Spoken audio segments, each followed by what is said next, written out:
dijiste. Solo que no te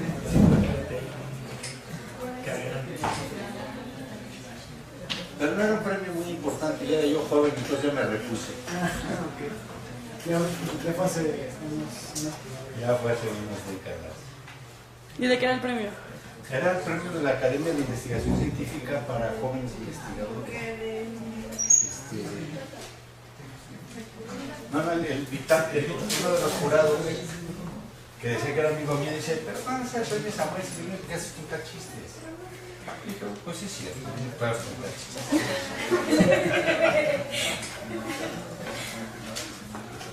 Y ya hizo un chiste al respecto de... Bueno, ya me río, ¿no? Igual una vez mi esposa también me reclamó y me dice, ¿qué estás haciendo? Yo estoy escribiendo un libro, ¿y de qué te ríes? Pues es que es de chiste. Pues sí. ¿No? Malo si no se riera.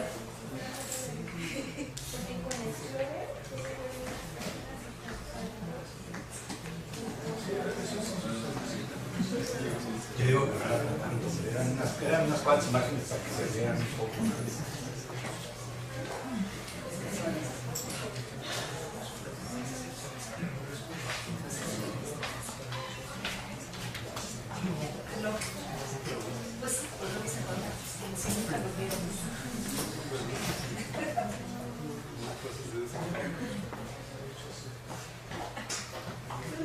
Ahorita viene el laptop. Si quieres empezamos y luego lo conectamos, sí, luego lo conectamos y ya.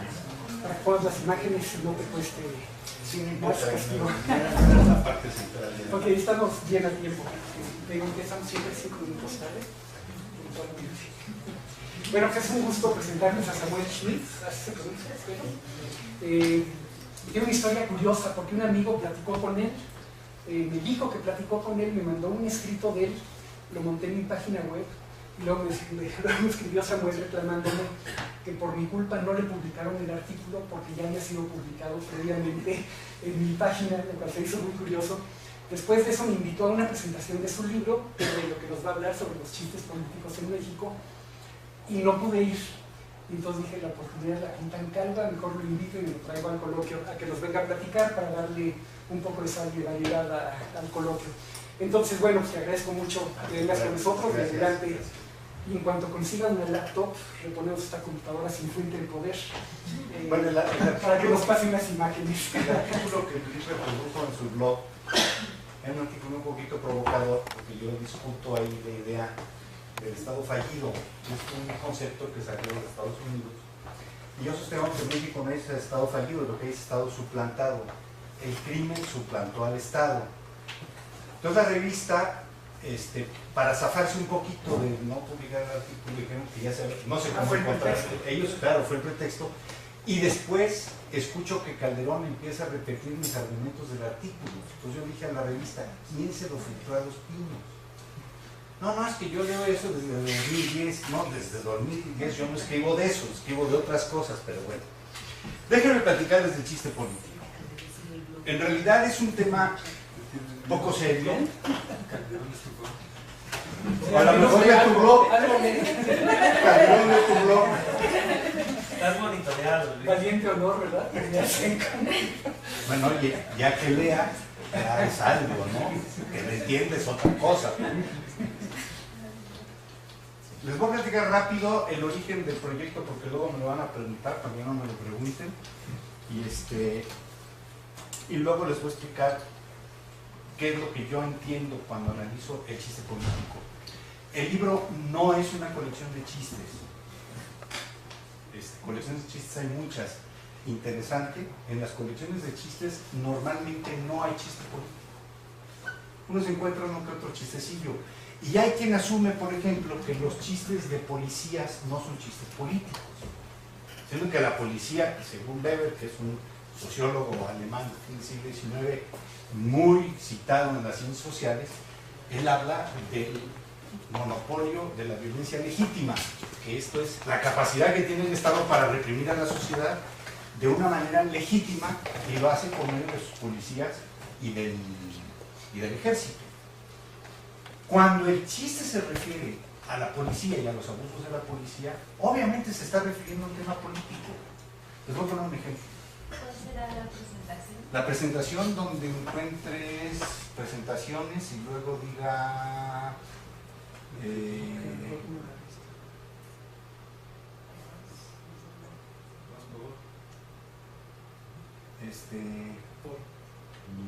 ¿Ponencias?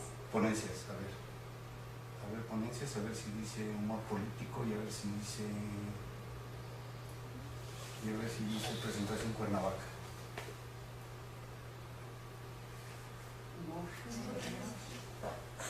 ¿No? Para que vean que intenté graficar los chistes políticos, para que darle respetabilidad. Ese fue un proyecto que sugirió Frank Harari, que originó la teoría de grafos. Frank andaba buscando siempre temas y decía, bueno, vamos a graficar los chistes políticos, pero realmente era muy difícil porque, bueno, ahorita me meto. No, más para abajo. A ver, ponencia humor. No, ¿sabes qué? Hay que regresarse a donde diga chistes, al folder que diga chistes, más para arriba, un folder que dice chistes, aquí, ahí está, ¿no? Y a ver si ahí dice,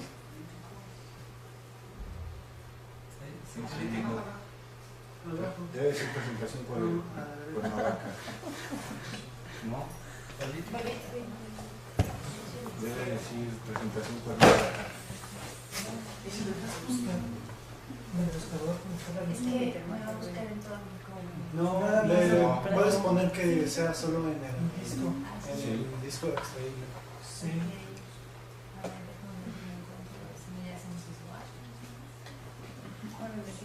No, Está al principio, ya pasó. Pues había una carpeta que decía política. Al principio. ahí está. Ahí está. Y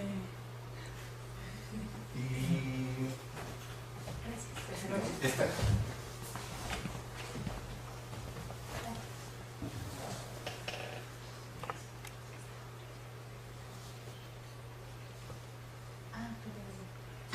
Yo confieso, todo es culpa mía porque Samuel llegó hace 1 hora y yo llegué hace unos minutos apenas. Lo tengo que haber arreglado antes.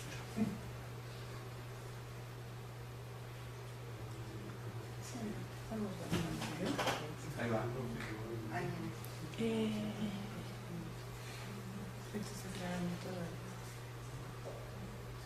Ahora sí.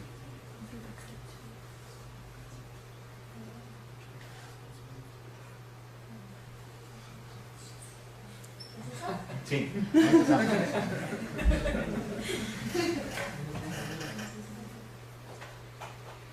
Ya bien todos los datos, ¿no? Le damos 2. ¿Qué? 2 clics. No, ya nos pasamos. ¿No lo abre? ¿Era un video? Es un video. A ver con la barra espaciadora. Entonces, lo que podemos hacer es regresarnos, Ajá. minimizar el PowerPoint. A ver, Es, leí 2 veces. es por el OpenOffice. Es que, ajá, yo creo que es eso. No está bien. Tengo una laptop con Windows. A ver, minimiza el Corren el PowerPoint. video. Métase ahí. Corre el video, salte de ahí y vete el video. Sí, porque el video está en esa misma carpeta. Ok. El video pasó, sí. Ahí está. Ahí está el video. Aquí, píquele aquí.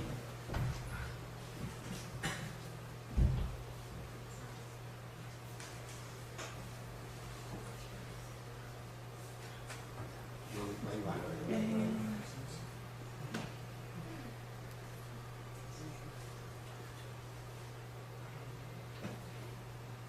Ahí va.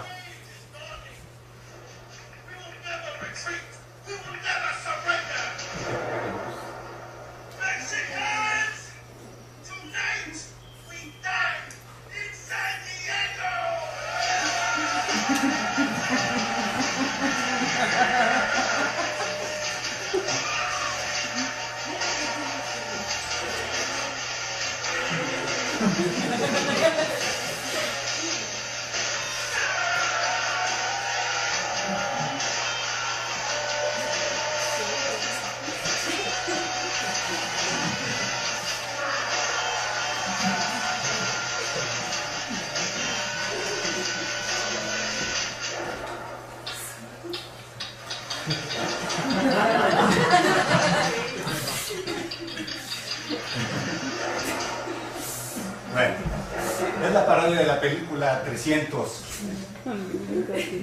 Esto es lo que no analizo, era nada más para ponerlos de buen humor. Y darle responsabilidad. Y darle respetabilidad, porque entonces hay soporte gráfico.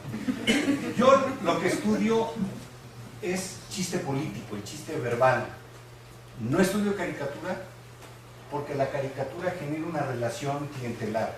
Por ejemplo, cuando uno va a leer un periódico, el periódico que lean, uno va a leer esos caricaturistas y ya sabe lo que el caricaturista va a decir. Si se van a la jornada ya saben qué va a decir el fisgón, solamente que el tema cambia, ¿no? Hay una relación clientelar, hay un mensaje que se transmite y que el autor lo transmite deliberadamente y el lector está dispuesto a recibir ese lenguaje, ese discurso. Y en ese sentido no es una expresión libre, libre en el sentido que sea totalmente espontánea. No sé si quede claro. No que el fisgón no sea libre para escribir su cartón o que uno no sea libre para leer al fisgón. En ese sentido esa libertad sí existe. Pero al haberse establecido esa relación clientelar, se modifica la condición de espontaneidad del chiste. El chiste se establece una relación entre tres. Y en este sentido voy a seguir muy de cerca a Freud, que es el autor que prácticamente ha hecho el trabajo teórico más profundo sobre el chiste político, no chiste político. Freud analiza el chiste sexual. Para Freud, todos tenemos una frustración, que es la frustración del sexo prohibido, y por lo tanto una manera de liberar la frustración es tocar aquello que se prohibió. ¿Cómo lo podemos tocar? Metafóricamente con el chiste. Y en ese sentido, el chiste establece una relación entre tres. El que lo cuenta, el que lo escucha y el sujeto al cual se le hace el chiste. Pero esa relación termina muy rápido. Esa relación termina tan pronto se contó el chiste. Y yo puedo tener la opción de escuchar el chiste y dejar que el chiste se muera y no volverlo a platicar. O si me gusta el chiste, voy y lo platico. Entonces el chiste se convierte en una suerte de catarsis social. En términos del chiste contado es una catarsis individual, pero platicado socialmente, cuando se transmite, se convierte en una catarsis social. Hay un estructuralista, se me acaba de ir el nombre, ya me voy a acordar, que sostiene que una manera de medir la cohesión de la sociedad es medir la rapidez con que se transmite la información en la sociedad. De alguna manera se adelantó como por 4 décadas al concepto de las redes, porque él no hace el análisis de redes, pero en realidad estaba metido al acercamiento a las redes y estaba entendiendo que había un mecanismo social que permitía transmitir la comunicación. Entonces, el chiste, yo sigo de cerca a Freud en este contexto de lo sexual, e inclusive decidí tomar una frase de Freud o un párrafo de Freud y cambiar todas aquellas partes donde decía sexual por político. Se los voy a leer. Freud dice, bueno, esta todo es de Freud, pero donde diga política, en el original decía sexo, ¿sí? El chiste es como un desnudamiento de la persona de diferente política a la cual va dirigido. Con sus palabras obscenas, obliga a la persona atacada a representarse la parte del cuerpo o del acto a que las mismas corresponden y le hace ver que el atacante se las representa ya. No puede dudarse de que el placer de contemplar lo político sin velo alguno, es el motivo originario de este tipo de chiste. Retrocedamos ahora para lograr un mayor esclarecimiento hasta los fundamentos de esta cuestión. La tendencia a contemplar despojado de todo velo aquello que caracteriza a la política es uno de los componentes primitivos de nuestra línea. Probablemente constituye en sí misma una sustitución obligada del placer que hemos de suponer primario de tocar lo político. Como en otros muchos casos también, aquí la visión ha sustituido el arte. ¿Cómo llego yo a la frase? Encuentro que llega un cierto momento que los procesos políticos, lo que alguien llama la realpolitik, es un juego oculto a la vista de la sociedad. Yo me dediqué antes de escribir esto a trabajar sobre el sistema político mexicano.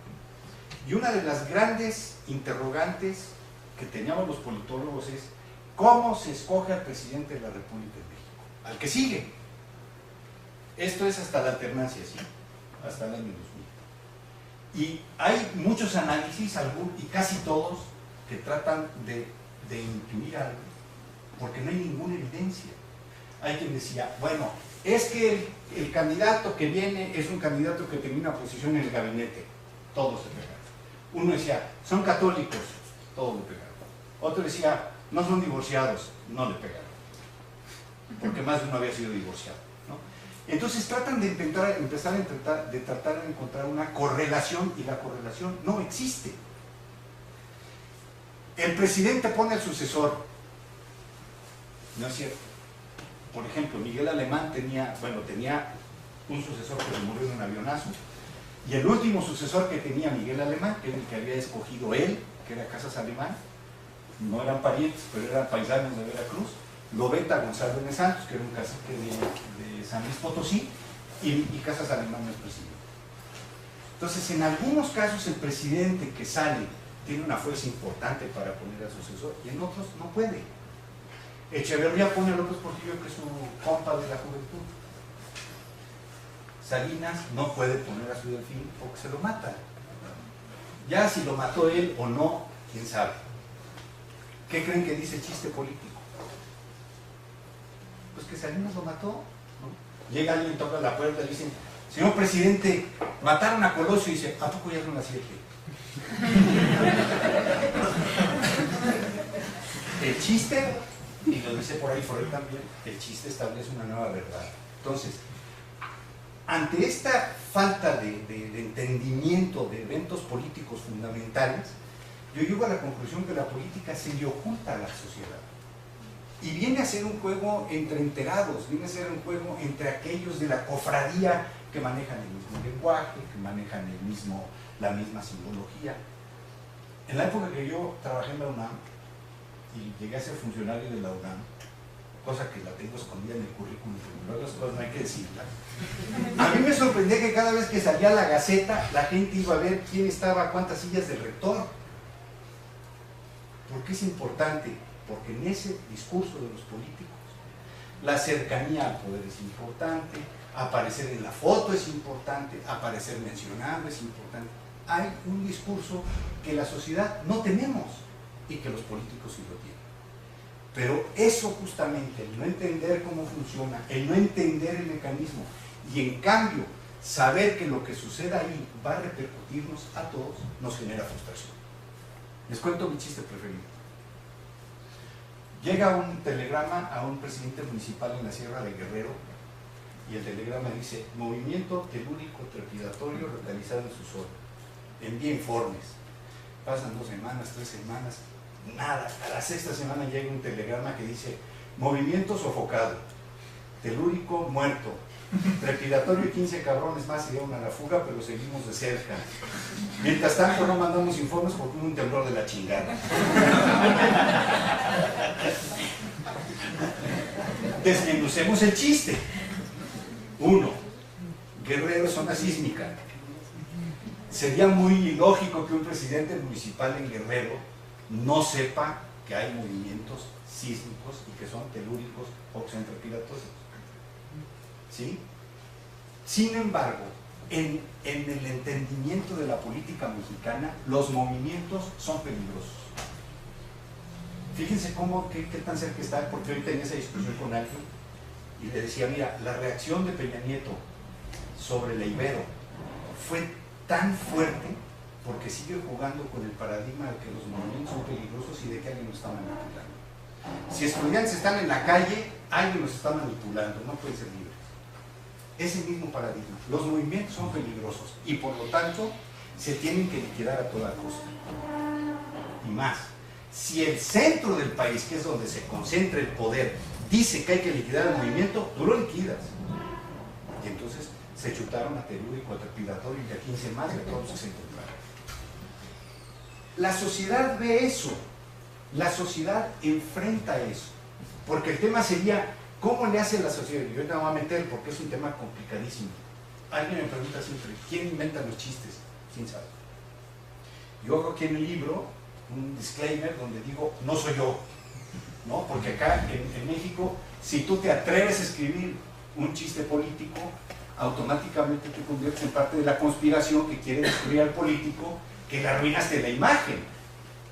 Porque al final de cuentas les pega la imagen. Y si hay algo que le preocupa a los políticos, es su imagen. Cuando luego les cuento, porque la primera vez que yo puse chistes en un libro mío fue en mi primer libro, censurado por el PRI, porque había un apéndice de chistes de Echeverría. Y cuando le llevé los chistes de Echeverría sí los empieza a leer y se ataca de la risa. Ah, ese no me lo sabía, que no es cierto, sí se lo sabía. Él tiene una colección de chistes en su casa. Pero cuando la imagen se transcribe, por ejemplo, dicen que estaba Echeverría, bueno, ese es para científicos, ¿no? Estaba Echeverría ahí en Los Pinos, estaba escarbando algo y llega alguien del Estado Mayor y dice: ¿qué hace usted, señor presidente? Estaba junto a un árbol, dice: nada, estoy buscando la raíz cuadrada. Esos son de los leves, ¿no? Esos son de los, porque hay chistes fuertísimos. Cuando el chiste dice que un presidente es pendejo, y lo dice con mucha frecuencia, no es porque verdaderamente el presidente sea pendejo. O sea, cuesta mucho trabajo llegar a esa posición, hay que manipular y jalar muchos hilos, etc. No es fácil. Sin embargo, lo que la sociedad está haciendo es que está censurando algo que hace el presidente que no le gusta. Les cuento uno de Calderón, que está también de besón. Dice que Obama invita a Calderón a cazar osos polares a Alaska, y cuando estaban ya a punto de salir, llega Obama por Calderón y ve que Calderón se está pintando los zapatos de blanco. Dice: ¿y qué hace usted, señor presidente? Dice: nada, es para no dejar huellas. El chiste nos va a sugerir siempre esa tontería del presidente, porque es la manera como sintetizamos un opinión. ¿Por qué los presidentes? O sea, normalmente es muy difícil encontrarse chistes políticos que no son del presidente. Cuando uno llega a los estados, luego se encuentra algunos chistes muy pocos de los gobernadores, algunos chistes muy pocos de los alcaldes, muy pocos, y básicamente son chistes del presidente. El presidente representa la cima de la pirámide del poder. Y entonces, a partir del presidente se generan carreras, se destruyen futuros, se construyen futuros, y de ahí emana tal cantidad de poder que la sociedad lo que hace es atribuirle a esa fuente de poder todos los males posibles. Y por eso nos vamos a encontrar entonces esa concentración temática del chiste. Les leo una excepción. Es un chiste un poco largo. ¿Se aguanta? Sí. Pero es que es buenísimo, ¿no? Entre paréntesis, este chiste, que está atribuido a un chihuahuense, yo lo encontré atribuido a un israelí, porque esa es otra cosa, ¿no? Cómo los chistes se mueven. Me encontré el mismo chiste a un banquero republicano a principios del siglo XX, a un general egipcio en la guerra de los 6 días, de Echeverría. ¿Cuál quieren oír de Echeverría? Que dice que llega un cuate a comprar un cerebro, y llega a comprar ahí a la tienda de cerebros y dice: ¿ese cuánto vale? Ese vale $100,000. ¿Y qué tiene? No, eres un profesor de ciencias políticas. No, dice, piensan las cosas rarísimas. Dice, algo mejor. Dice, vale $200,000. ¿Qué tiene? Era de un profesor de matemáticas. No, olvídese, piensan en abstracto las cosas, unas cosas muy complicadas. Y de repente ve una vitrina iluminada, impresionante. ¿Y ese que tiene? No, ese es lo mejor que hay. Pero ni me preguntes, vale $1,000,000. ¿Y por qué tan caro? Dice, era un presidente mexicano, le dice Echeverría, y está como nuevo. Es un chiste que vivió prácticamente 70 años en contra del concepto que los chistes tienen una vida muy corta. En realidad no, los chistes tienen una vida muy larga, o llegan a tenerla, porque los va recuperando alguien y se van a adaptar. Entonces, en la medida que se pueden adaptar, ese chiste va a tener una vida más larga. Les cuento una anécdota. Estaba yo en un congreso en Venezuela, en Colombia, y alguien me dice que el presidente colombiano era el 16, porque era 2 veces más pendejo que el Chavo del 8. Llego yo de regreso a México y alguien me dice, el de la Madrid es el 32. Y aunque no lo crean, alguien me dijo, Fox es el 64. Bueno, es el mismo chiste. Les voy a contar el de chihuahuense. Dice, un día aparecen las noticias que han muerto 2 parralenses bajo las balas al intentar huir de la migra. Presidente municipal de Parral lee la noticia durante su almuerzo madrugador de las 11:30 am, curándose una cruda horrenda con unos chilaquiles bien picosos y una caguama bien fría. Sale de su casa patinando llanta y llega encabronadísima a la presidencia municipal diciéndole a su secretario: secretario, comuníquenme inmediatamente al Pentágono. ¿A dónde, señor presidente? Al Pentágono, pendejo. Esos pinches gringos van a pagar lo que le hicieron a nuestros paisas.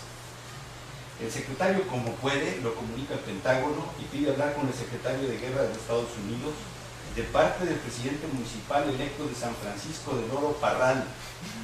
Cuando está lista la comunicación, dice: oigan, hijo de la rechingada, entre paréntesis, yo los chistes los puse con el lenguaje como oí los chistes, Por eso tienen, yo sé que esta es una universidad, pero bueno, es libertad académica, ¿no?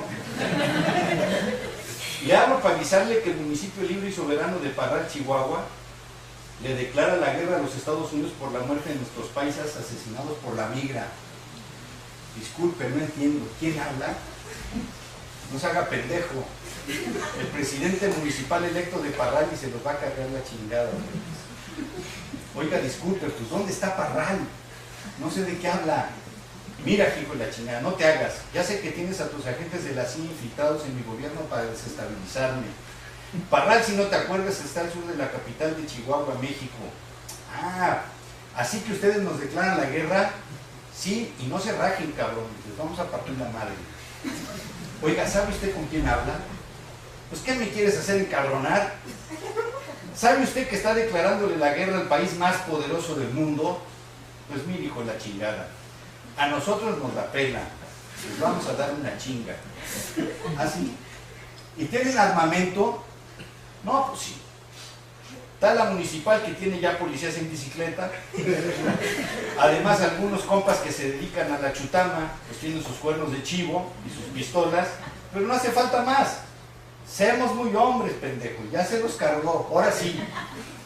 Bueno, pues, ¿sí sabe usted que los Estados Unidos de Norteamérica en menos de 3 horas puede lanzarle 1000 misiles, enviar 300 aviones de combate y bombarderos, 700 helicópteros artillados? Además llegarán 3000 soldados apoyados por 10 divisiones de tanques y 4 de artillería pesada. Ay, cabrón. ¿Perdón? ¿Cuántos soldados dijo? 3000, ¿cómo la ve? Espérenme tantito, ahí le marco. De nuevo al rato vuelve a sonar el teléfono en el Pentágono. Oiga, pues ¿sabe qué? Nos rajamos. ¿No que muy hombres? Seamos muy hombres, pendejo. Nada más que pues nos recortaron el presupuesto. Las cosechas no han estado buenas. Salió poco maíz. Y pues con la sequía se nos murieron algunas vacas y no quedan gallinas. ¿Cómo chingados le vamos a hacer para alimentar a 3000 soldados?